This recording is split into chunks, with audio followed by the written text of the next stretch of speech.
مساء الخير. ده ريفيو لسائل تبريد ماركة مانول جي 11. سائل تبريد بتحط للرادياتير. جي 11 دي بتبقى تركيز 20%. دي من شركة مانول الألمانية، طبعا ليها وكيل في مصر.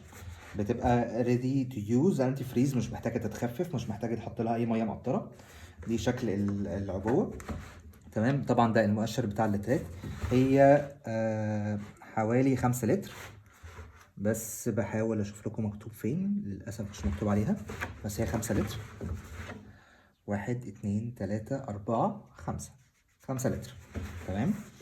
دي ريدي تو يوز، مش محتاج تحط لها ميه قطره، مش محتاج تحط لها اي حاجه. ما تنفعش لكل العربيات، لازم تسال الاول عربيتك بتحط لها ميه تبريد زرقاء او خضراء او حمراء كمان. في زرقاء وخضراء وحمراء، فلازم تتاكد ان اللي بيركب لعربيتك هي الميه الزرقاء. طبعا هتلاقوها اصليه بضمان الوكيل من على موقعنا zeelandfilters.com.